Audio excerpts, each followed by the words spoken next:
அனைவருக்கும் வணக்கம். நம்ம டே ஷீட் நம்பர் 5 பார்ப்போம். ஸோ, இன்னைக்கு கரண்ட் அஃபேர்ஸ்ல என்ன பார்க்க போறோம் அப்படின்னா, நமக்கு ஜியோகிராஃபில இருக்கக்கூடியதும், எக்கனாமிக்ஸ்ல இருக்கக்கூடியதும் முக்கியமான விஷயங்கள் பார்க்கணும். சரிங்களா? அதில ஃபர்ஸ்ட் பார்த்தோம்னா, Khavda renewable energy park will be set up in அப்படின்னு கேட்டிருக்காங்க. கவாடா ரெனியூவபிள் எனர்ஜி பார்க் எங்கன்னா குஜராத்ல ரான் ஆஃப் கட்ச் அப்படிங்கிற பகுதியில வரப்போகுது நமக்கு. ஓகேங்களா? குஜராத்ல ரான் ஆஃப் கட்ச்.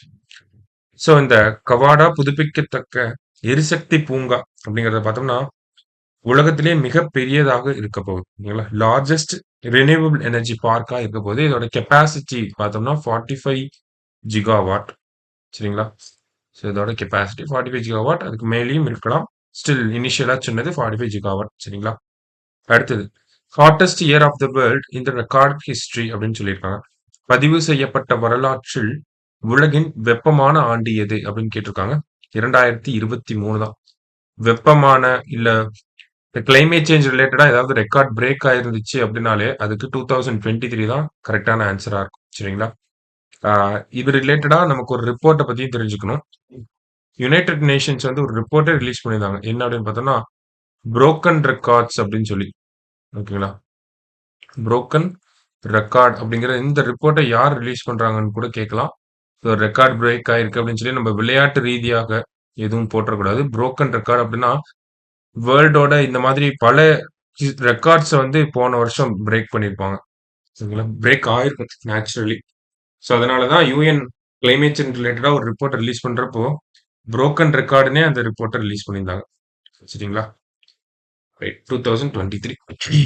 அடுத்தது The Committee on Chennai Flood Disaster Mitigation and Management Chennai வெள்ள பேரி சென்னை வெள்ள பேரிடர் தணிப்பு மற்றும் மேலாண்மைக்காக அமைக்கப்பட்ட குழு அப்படின்னு பார்த்தோம்னா திருப்புகழ் குழு. இதை பத்தி நம்ம ஃபர்ஸ்ட் டே ஷீட்லயே பார்த்திருப்போம். அடுத்து The spiritual tourist town of Ayodhya is located on the banks of which river? ஆன்மீக சுற்றுலா நகரமாகும் அயோத்தி எந்த நதிக்கரையில் அமைந்துள்ளது அப்படின்னு பார்த்தோம்னா சராயு நதிக்கரை. சராயு ரிவர். சமீபத்துல பார்த்தோம்னா பாரிஸ் அப்படிங்கிறது செயின் நதிக்கரையில இருக்கு அப்படிங்கறத கூட முன்னாடி டே ஷீட்ஸ்ல பார்த்திருக்கோம். ஸோ அயோத்தி அப்படின்னா சராயு நதிக்கரை. India's floating solar power plant will come up in which river? இந்தியாவில் மிதக்கும் சோலார் மின் உற்பத்தி நிலையம் எந்த நதியில் அமைய உள்ளது அப்படின்னா நர்மதா நதியில மத்திய பிரதேசல வரப்போகுது. சரிங்களா? ஃப்ளோட்டிங் சோலார் பவர் பிளான்ட் எந்த அணையில அப்படின்னு பார்த்தோம்னா ஓம்காரேஸ்வரர் டேம். ஓம்காரேஸ்வரர் டேம்ல வரப்போகுது. சரிங்களா? ஸோ நர்மதா நதியில ஓம்காரேஸ்வரர் அணையில மிதக்கும் சோலார் மின் உற்பத்தி நிலையம் அப்படிங்கிறது மத்திய பிரதேசத்துல வரப்போகுது. சரியா? அடுத்தது விச் கம்பெனி மேனுஃபேக்சர் த திருஷ்டி 10 Starliner and unmanned aerial vehicle? எந்த நிறுவனம் திருஷ்டி 10 ஸ்டார்லைன் என்ற வான்வழி வாகனத்தை தயாரித்துள்ளது அப்படின்னா அதானி டிஃபென்ஸ். ஜஸ்ட் என்ன அப்படிங்கிற பேரை மட்டும் பார்த்துக்கோங்க. Which wild life reserve is designated as India's first dark sky park? இந்தியாவின் முதல் இருண்ட வானம் பூங்காவாக எந்த வனவிலங்கு காப்பகம் குறிப்பிடப்பட்டுள்ளது அப்படின்னா மகாராஷ்டிரால இருக்கக்கூடிய பெஞ்ச் டைகர் ரிசர்வ். அது டார்க் ஸ்கை பார்க் அப்படின்னா எந்த ஒரு ஆர்டிபிஷியல் லைட் இன்டர்ஃபரன்ஸ் அப்படிங்கிறது இருக்காது. ஓகேங்களா? ஸோ தட் இந்த ஸ்டார்ஸ் அதெல்லாம் வந்து நம்மளால நல்லா பார்க்க முடியும். அது ரிலேட்டடான ரிசர்ச்சஸ்க்கும் நல்லா எயிட் பண்ணும். ஓகேங்களா? இந்தியாவில் லடாக்ல ஹேண்ட்லே அப்சர்வேட்டரி அப்படின்னு சொல்லி ஒன்று இருக்கு. அதுவுமே பார்த்தோம்னா டார்க் ஸ்கை ரிலேட்டடா வரக்கூடிய ஒரு விஷயம் தான். ஹேண்ட்லே அப்சர்வேட்டரி. சரிங்களா? அடுத்தது Indian meteorological department will celebrate its 150th foundation day in 2025. இந்திய வானிலை ஆய்வுத்துறை வந்து 150வது நிறுவன நாளை கொண்டாட உள்ளது. அதே மாதிரி பார்த்தோம்னா நம்மளுடைய உச்ச நீதிமன்றம் 75வது நிறுவன நாளை வந்து கொண்டாட உள்ளது. சரிங்களா? ஸோ அடுத்த கேள்வி பாருங்க. பாபல் மாண்டப் ஸ்ட்ரைட் கனெக்ட்ஸ். பாபல் மாண்டப் ஜலசந்தி எதனை இணைக்கிறது அப்படின்னு கேட்டிருக்காங்க. ஸோ இதை பொறுத்த வரைக்கும் பார்த்தோம்னா நம்ம மேப் வச்சு பார்த்துடலாம். ஸோ மாண்டப் ஜலசந்தி அப்படின்னு பார்த்தோம்னா இந்த இடத்துல இருக்கக்கூடிய பகுதியை தான் நம்ம மாண்டப் ஜலசந்தி அப்படின்னு சொல்லுவோம். ஓகேங்களா? ஸோ இந்த மாண்டப் ஜலசந்தி அப்படின்னா இந்த ரீஜனை தான் நம்ம மாண்டப் ஜலசந்தின்னு சொல்றோம். இது வந்து ரெட் சீயும் கல்ஃப் ஆஃப் ஏடனையும் இணைக்கக்கூடிய ஒரு பகுதியாக இருக்கு. சரிங்களா? இப்போ கரெக்ட் ஆன்சர் என்ன வரும் அப்படின்னா நமக்கு red sea to gulf of Aden அப்படிங்கிறது தான் கரெக்ட். ஓகேவா? அடுத்தது சூயஸ் கேனால் கனெக்ட்ஸ் அப்படின்னு கேட்டிருக்காங்க. சூயஸ் கால்வாய் எதனை இணைக்கிறது அப்படின்னு பார்த்தோம்னா, நமக்கு இந்த இடத்துல இருக்கக்கூடிய ஒரு அமைப்பு தான் நமக்கு சூயஸ் கேனல் அப்படின்னு வரும். ஓகேங்களா? So Suez canal connects red C and Mediterranean C அப்படின்னு வரும். சரிங்களா? ஸோ இந்த ரெட் சீயும், இங்க இருக்கக்கூடிய மெடிட்டரேனியன் சீயும் நமக்கு இணைக்கக்கூடிய ஒரு விஷயம் தான் இங்க இருக்கக்கூடிய சூயஸ் கேனல். சரியா? ஸோ சூயஸ் கேனல் அப்படின்னா Mediterranean sea and red sea. அடுத்தது Mekedatu dam will be constructed across which river? Mekedatu அணை எந்த ஆற்றின் குறுக்கே கட்டப்படும் அப்படின்னா நமக்கு நல்லா தெரிஞ்சதுதான் காவேரி நதியில தான் கர்நாடகத்துல கட்ட போறாங்க. சரியா? அடுத்தது For the first time in the country, a metro station has been built under which river in Kolkata? நாட்டிலேயே முதல் முறையாக கொல்கத்தாவின் எந்த நதியின் அடியில் மெட்ரோ ரயில் நிலையம் அமைக்கப்பட்டுள்ளது அப்படின்னு கேட்டிருக்காங்க. ஸோ ஹூக்ளி நதிக்கு அடியில தான் மெட்ரோ ரயில் அப்படிங்கிறது வந்திருக்கு. தமிழ்நாட்டுல கூட அடையார் ஆத்துக்கு கீழே மெட்ரோ ரயிலோட அந்த கட்டுமான பணிகள் அப்படிங்கிறது தொடங்கியிருக்காங்க. அடுத்தது India's first marine elite force உயர் கடல்சார் உயர் இலக்கு படை அப்படிங்கறது தமிழக அரசாங்கம் தான் கல்ஃப் ஆஃப் மன்னார்ல உருவாக்கியிருக்காங்க. மன்னார் ஓகேங்களா? மன்னார் வளைகுடால இங்க இருக்கக்கூடிய கன்சர்வேஷன் ஆக்டிவிட்டிஸ்க்காக ஒரு உயர் இலக்கு படை மெரைன் எலைட் ஃபோர்ஸ் அப்படிங்கறத உருவாக்கியிருக்காங்க. சரிங்களா? அடுத்தது where is the Katchatheevu island recently seen in news is located? தேர்தல் பிரச்சாரத்தப்ப அதிகமா பேசப்பட்டது என்னன்னா கச்சத்தீவு கொடுத்துட்டாங்கன்னு சொல்லிதான்.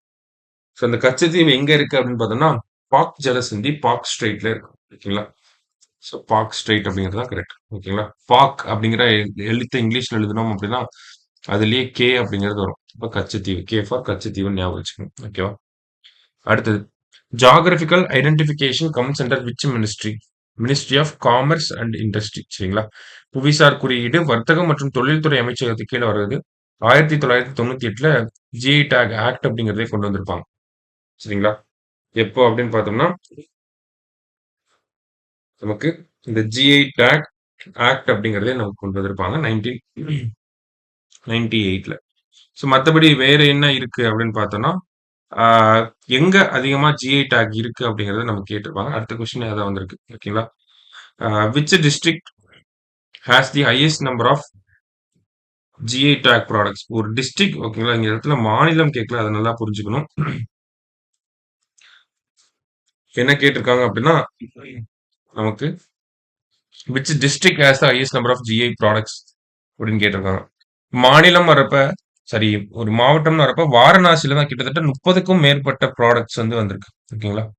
ஸோ வாரணாசி இதுதான் கரெக்ட். இதுவே மாநிலம் அப்படின்னு பார்த்தோம்னா 61 ப்ராடக்ட்ஸோட தமிழ்நாடு தான் ஃபர்ஸ்ட். ஓகேங்களா? அடுத்தது தான் செகண்ட் தான் உத்தரப்பிரதேஷ். தமிழ்நாடு தான் ஃபர்ஸ்ட். தமிழக அரசாங்கம் சமீபத்துல கூட சொல்லியிருந்தாங்க நம்ம தான் ஃபர்ஸ்டா இருக்கோம். 61 ப்ராடக்ட்ஸ் வச்சு நம்ம தான் ஃபர்ஸ்டா இருக்கோம். ஒரு வாழைப்பழம் ஓகேங்களா? சமீபத்துல கூட வாழப்பாடி வாழைப்பழம் சம்திங் அந்த ஒரு ப்ராடக்ட் கூட ஜிஐ டேக் கொடுத்துட்டு அப்ப சொல்லியிருந்தாங்க தமிழக அரசாங்கம் தான் 61 பொருட்களோட முதலிடத்துல இருக்கு அப்படிங்கிறது. சரிங்களா? ஜிஐ டேக்னா என்னென்னலாம் தெரிஞ்சுக்கணும்னா தமிழ்நாடு ஃபர்ஸ்ட். ஜிஐ டேக் அப்படிங்கிறது ministry of commerce and industry கீழே வருது. 1999ல இந்த சட்டம் வந்துரும். சரிங்களா? ஜிஐ டேக் ஆக்ட் அப்படிங்கிறது 1999ல ஒரு சட்டம் வந்திருக்கும். அடுத்தது மாநிலம் அப்படின்னா தமிழ்நாடு, இதே ஒரு மாவட்டம் அப்படின்னா வாரணாசி. அடுத்தது Gaza is bordered by which of the following sea அப்படின்னு கேட்டிருக்காங்க. ஸோ காசாவை பொறுத்த வரைக்கும் பார்த்தோம்னா நமக்கு ஆஹ், இதுதான் இஸ்ரேல் அப்படிங்கிற நாடு. சரிங்களா? இதுதான் இப்படிதான் இஸ்ரேல் அப்படிங்கிற நாடு இருக்கு. இத வந்து நம்ம மேற்கு கரை அப்படின்னு சொல்றோம். ஓகேங்களா? மேற்கு கரை. இந்த ஒரு பகுதி இருக்கு இல்லையா? இந்த ஒரு பகுதியை வந்து நம்ம என்ன சொல்றோம்னா இததான் காசா அப்படின்னு சொல்றோம். அப்ப இந்த பார்டர் கண்ட்ரி இருக்கு இல்லையா? இத வந்து ஈஜிப்ட். இது இங்க பார்த்தோம்னா லெபனான். இது வந்து சிரியா நமக்கு. இங்க வந்து நமக்கு ஜார்டன் வந்துடும். சரிங்களா? அப்படியே இந்த சைடு அப்படியே போனோம்னா நமக்கு சவுதி அரேபியா அதெல்லாம் வரும். இந்த இடத்துல நமக்கு டெட் சி கூட இங்கதான் இருக்கு. சரியா? இப்போ கேள்வி என்ன கேட்டிருக்காங்க அப்படின்னா Gaza is border by which of the following sea? காசாக்கு பக்கத்துல என்ன கடல் இருக்கு அப்படின்னு சொல்லி. அப்ப இப்போ காசானா இதுதான் காசா. அந்த ரீஜனை மட்டும் நம்ம எடுத்து பார்த்தோம்னா இப்படி இருக்கும் காசா அப்படிங்கிறது. ஓகேங்களா? இந்த இடத்துல தான் ராஃபா அப்படிங்கிற பகுதி, கான் யூனிஸ் அப்படிங்கிற சிட்டி. ஸோ சாரி காசா அப்படிங்கிற இந்த பகுதியை பொறுத்த வரைக்கும் ஒரு சைடு வந்து இஸ்ரேல் அதோடைய பார்டர்ல, இன்னொரு சைடு வந்து இது அப்படியே இந்த பார்டர் அப்படியே பார்த்தோம்னா ஈஜிப்தோட ஷேர் ஆயிருக்கும். ஓகேங்களா? இப்ப இந்த பார்டர் என்ன அப்படின்னு பார்த்தோம்னா இது ஃபுல்லா கடல், மெடிட்டரேனியன் சி, மத்திய தரைக்கடல். சரிங்களா? ஸோ மெடிட்டரேனியன் சி அப்படிங்கிறது தான் கரெக்ட் ஆன்சர். ஸோ மேப்போட படிங்க. ஏன்னா இந்த கான்ஃப்ளிக்ட் அதை சுத்தி இருக்கக்கூடிய பார்டர் கண்ட்ரிஸ் இப்படிலாம் கூட கேட்கலாம், வாய்ப்புகள் இருக்கு. ஸோ கொஞ்சம் பார்த்து வச்சுக்கோங்க.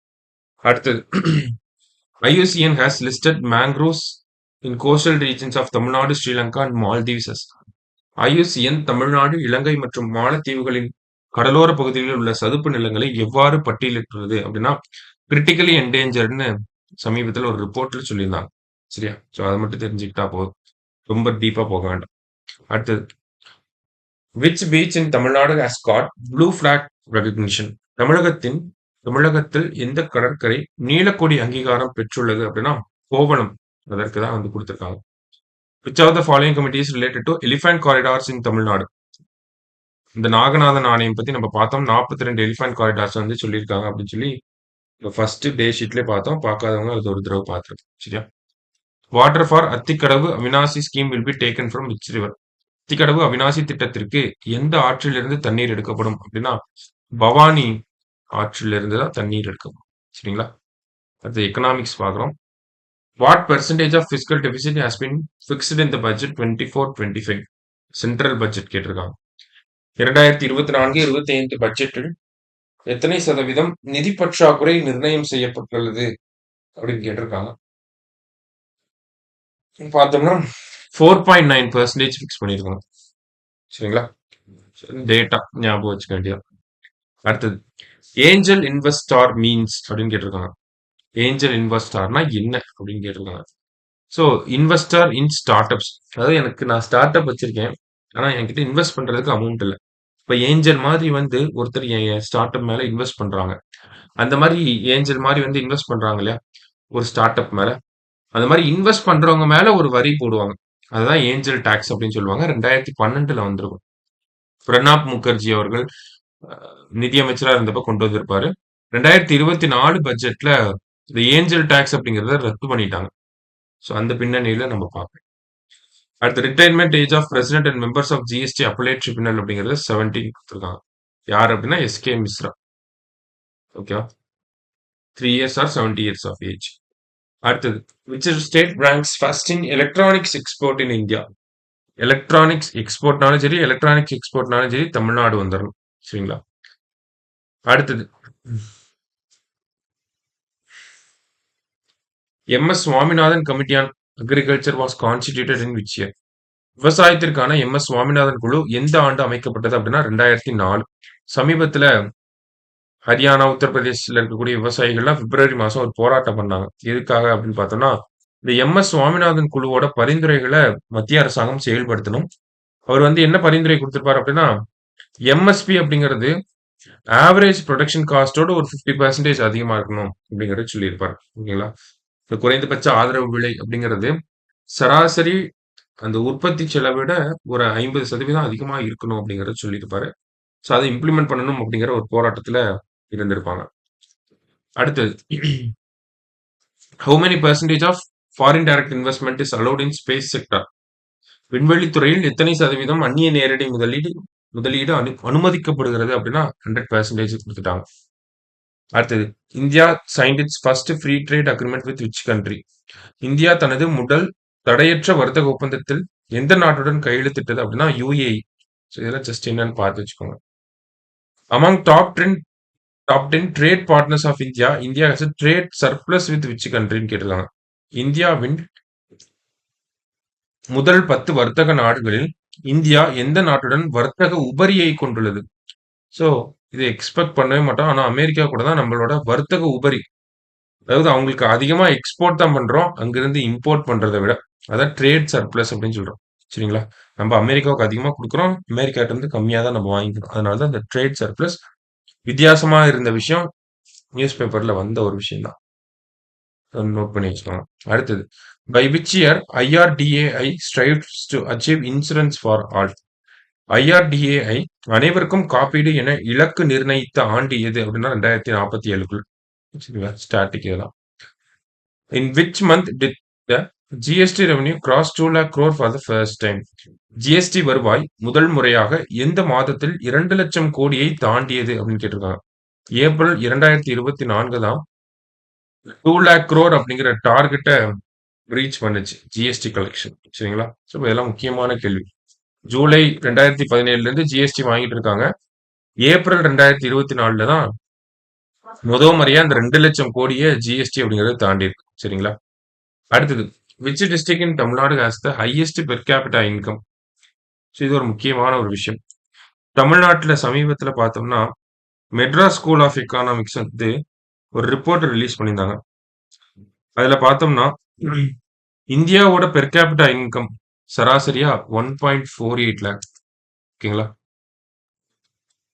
அவங்க சொன்ன டேட்டா இந்தியாவோட சராசரி பெர் கேபிட்டா இன்கம் பார்த்தோம்னா 1.48 lakh சொல்லியிருந்தாங்க. ஓகேங்களா? அதுவே தமிழ்நாடுன்னு எடுத்துக்கிட்டோம் அப்படின்னா இந்திய அளவுல 4வது ரேங்க்ல இருக்கு. ஓகேங்களா? தமிழ்நாடு 4th ரேங்க்ல இருக்காங்க. பெர் கேபிட்டா இன்கம் எவ்வளோ அப்படின்னு பார்த்தோம்னா 2.42 lakh இருக்கு அப்படிங்கறத சொல்லியிருந்தாங்க. யார் இதெல்லாம் சொல்றா? மெட்ராஸ் ஸ்கூல் ஆஃப் எக்கானாமிக்ஸ் வந்து ஒரு ரிப்போர்ட் சொல்லியிருந்தாங்க. இந்த ரிப்போர்ட்டை நம்மளோட நிதி துறை தான் கேட்டிருப்பாங்க. கேட்டுக்கிட்ட பேர்ல ஒரு ரிப்போர்ட் எடுத்து நம்ம கிட்ட சொல்றாங்க. அதுல தமிழ்நாடு பத்தி நிறைய விஷயங்கள் சொல்லியிருந்தாங்க. முக்கியமான விஷயம் இந்த பெர் கேபிட்டா இன்கம். அதுல இந்தியாவோட பெர் கேபிட்டா இன்கம் 1.48 lakh. தமிழ்நாடோட பெர் கேபிட்டா இன்கம் பார்த்தோம்னா பெரிய மாநிலங்கள்ல தமிழ்நாடு 4வது இடத்துல இருக்கு. தமிழ்நாடோட பெர் கேபிட்டா இன்கம் அளவு என்ன அப்படின்னு பார்த்தோம்னா 2.42 lakh அப்படின்னு சொல்றாங்க. ஸோ இதுல பார்த்தோம்னா Telangana first, Karnataka second, Haryana third, Tamil Nadu வந்து 4th இருக்கு. பெர் கேபிட்டா இன்கம் தனிநபர் வருமானத்தில். அதுல பார்த்தோம்னா தமிழ்நாட்டுக்குள்ள அப்படிங்கறத சொல்லியிருந்தாங்க. தமிழ்நாட்டுக்குள்ள ஹையஸ்டா யாருக்கு அப்படின்னு பார்த்தோம்னா திருவள்ளூர். திருவள்ளூர் மாவட்டம் தான் ஹையஸ்ட் பெர் கேபிட்டா இன்கம் தமிழ்நாட்டிலே. எவ்வளவு அப்படின்னு பார்த்தோம்னா 3.67 lakh. 3.67 லட்சம். ஃபர்ஸ்ட் பிளேஸ் இவங்க தான். அடுத்ததா பார்த்தோம்னா 3.4 lakhல வந்து நமக்கு ஈரோடு இருந்திருப்பாங்க. 3வது இடத்துல கோயம்புத்தூர் வந்து 3.20 lakhல இருந்திருப்பாங்க. So first, second, third highest. ஓகேவா? தமிழகத்தை பொறுத்த வரைக்கும் பார்த்தோம்னா 32 மாவட்டங்கள் இருக்கு. அதுல 13 மாவட்டங்கள் பார்த்தோம்னா தமிழ்நாடோட இந்த 2.42 அப்படிங்கிற இந்த விட அதிகமா ஒரு 13 ஸ்டேட்டுக்கு இருக்கு. ஓகேங்களா? இப்போ இன்னும் 19 ஸ்டேட் பார்த்தோம்னா இதை விட கம்மியா இருக்காங்க. சோ இருக்கிறதுலே கம்மியான பெர் கேபிட்டா இன்கம் யாருக்கு இருக்கு அப்படின்னு பார்த்தோம்னா நமக்கு பெரம்பலூர் தான். ஓகேங்களா? பெரம்பலூர் பொறுத்த வரைக்கும் பார்த்தோம்னா இருக்கிறதுலே லாஸ்ட் அவங்க தான். பெரம்பலூர் 1.07 lakh அவங்களுக்கு. ஓகேங்களா? லோவஸ்ட் பெர் கேபிட்டா இன்கம் அப்படின்னா பெரம்பலூர் தான். அடுத்தடுத்து பாக்குறப்ப பெரம்பலூர், திருவாரூர், விழுப்புரம் இவங்களாம் வராங்க. ஓகேவா? ஸோ டாப் யாருன்னா திருவள்ளூர், பாட்டம் யாருன்னா பெரம்பலூர். அதை ஞாபகம் வச்சுக்கோங்க. மற்ற டேட்டாஸையும் அப்படி நோட் பண்ணி வச்சுக்கோங்க. அடுத்தது, according to the world bank which country ranks first in terms of remittances. Remittances குறித்த உலக வங்கி கணிப்புப்படி முதலிடம் வகிக்கும் நாடு எது அப்படின்னா இந்தியா. வெளிநாடுகள்ல வேலை செய்யறவங்க அவங்க சொந்த ஊருக்கு காசு திருப்பி அனுப்புறாங்க இல்லையா, இந்த வீட்டுக்கு, அதுதான் ரெமிட்டன்சஸ் அப்படின்னு சொல்லுவோம். அதுல யார் ஃபர்ஸ்டா இருக்காங்கன்னா இந்தியா. ஓகேவா? அடுத்தது, for how many months once reserve bank of India releases its monetary policy. இந்திய ரிசர்வ் வங்கி எத்தனை மாதங்களுக்கு ஒரு முறை பண கொள்கையை வெளியிடுகிறது அப்படின்னா 2 மாசத்துக்கு ஒரு தடவை ஆர்பிஐயோட மானிட்டரி பாலிசி கமிட்டி மீட்டிங் அப்படிங்கிறது இருக்கும். ஸோ அவங்க தான் அந்த விஷயங்களை சொல்லுவாங்க. Repo rate, reverse repo rate, bank rate, cheap money policy அப்படின்னா பேங்க் ரேட்டை கம்மி பண்ணணும். இந்த மாதிரி நிறைய விஷயங்களை சொல்றது எல்லாமே நமக்கு ஆர்பிஐ தான். அவங்களோட மானிட்டரி பாலிசி தான். அதை 2 மாசத்துக்கு ஒரு தடவை போடும். சரிங்களா? அடுத்தது, RBI fix the repo rate at 6.50%. கிட்டத்தட்ட லாஸ்ட் ஒரு 10 மீட்டிங்கா 10 மானிட்டரி பாலிசி கமிட்டி மீட்டிங்கா இந்த ரெப்போ ரேட் அப்படிங்கிறது மாறவே இல்ல. 6.5ல தான் இருக்கு. ரிவர்ஸ் ரெப்போ ரேட் அப்படிங்கிறது 3.35% ஃபுல்லா. ரிவர்ஸ் ரெப்போ ரேட் அப்படிங்கிறது. சரியா? அடுத்தது. Which organisation has removed the upper age limit of 65 years for medical insurance? மருத்துவ காப்பீட்டிற்கு இருந்த 65 வயது உச்சவரம்பை எந்த அமைப்பு நீக்கியுள்ளது? இன்சூரன்ஸ் அப்படின்னு ஏதாவது வந்தாலே insurance regulatory and development authority of India அவங்க தான் ஏதாவது பண்ணியிருப்பாங்க. சரியா? இப்போ சமீபத்தில் கூட 2047 இன்சூரன்ஸ் ஃபார் ஆல் அப்படின்னு சொன்னாங்க இல்லையா? அதெல்லாம் ஒரே ரிலேட் ஆகி வர நியூஸ் தான். அடுத்தது 100 tons of gold was brought to India from England by whose action? யாருடைய நடவடிக்கையால் இங்கிலாந்திலிருந்து 100 டன் தங்கம் இந்தியாவிற்கு கொண்டு வரப்பட்டது அப்படின்னா ஆர்பிஐ தான் அந்த ஒரு விஷயத்த பண்ணியிருப்பாங்க. சமீபத்தில் பெரிய பேசு பொருளாச்சு. ஓகேங்களா? ஸோ நம்ம டே ஷீட் 5ஓட கரண்ட் அஃபேர்ஸ் பார்த்துருக்கோம். நாளைக்கு டே ஷீட் 6. ஸோ அதோட நமக்கு டே ஷீட் முடிஞ்சிடும். ஸோ நாளைக்கு மீட் பண்ணலாம்.